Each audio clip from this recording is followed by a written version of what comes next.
This is the album release for In All Things with Columbia Nights and Record Breakin Music, and we're here in Silver Spring, right outside of DC, at Bump and Grind Coffee and Records. A little session to hang out, get a chance to play some music for some folks. It's an exciting time.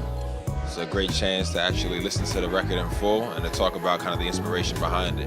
In All Things is a project we've been working on kind of on and off for about 3 to 4 years, 4+ really.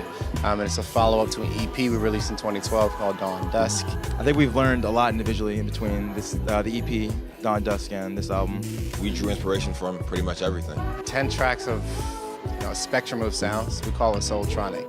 And it's like a lot of funk, soul, R&B, jazz. So we would take little pieces of something and kind of break it down and analyze it and say, well, what is it about this that we really like? What is it about this that we could kind of recreate in some way and inform the music that we make? The record is half instrumental, half guest vocalist, and I think for us, it pushed us to think more about kind of how to build richer compositions and ones that stood for themselves, kind of stood out. I think making an album like this just brings you closer. It makes you understand how close you are with your friends musically and what real musical fellowship looks like. We operate as sort of a trio, 3 musicians and producers, and no set vocalists. So we have Jason, brother Spanky Edwards. We got Hayling Price, and myself, John Daise. John Daise is on primarily bass and guitar, and just a really killing all-around musician, an incredible ear. We call him the Lord of the Strings. He is kind of quiet confidence. He'll come in with an idea and find the right way to make that idea work musically.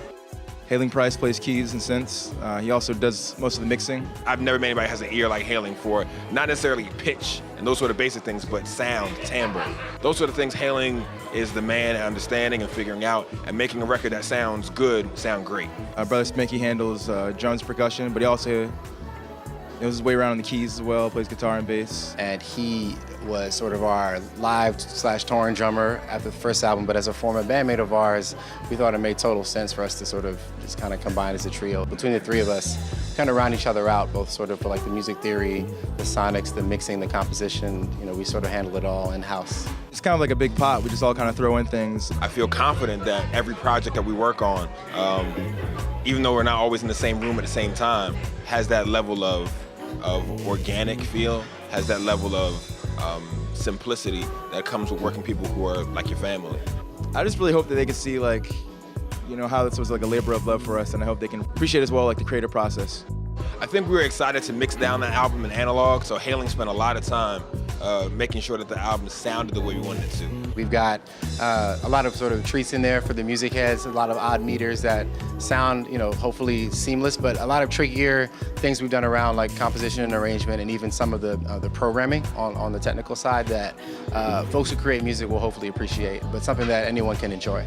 I'm also excited because the album's gonna come out on vinyl too, which is like mind-blowing because all of us are record heads, and so we can understand the added benefit of listening to something on analog sources like a vinyl record. We didn't seek out to create a collection of singles, but really a cohesive listening experience. I think it's a record that's meant to be played on a turntable and shared with friends, and we hope folks love it. I am grateful for people who want to listen to our music, for people who would share our music, who would feel like what we do is worth their time, their money, their effort, and their energy. And so that's why we do this. We keep doing it for people who really feel like what we do is meaningful.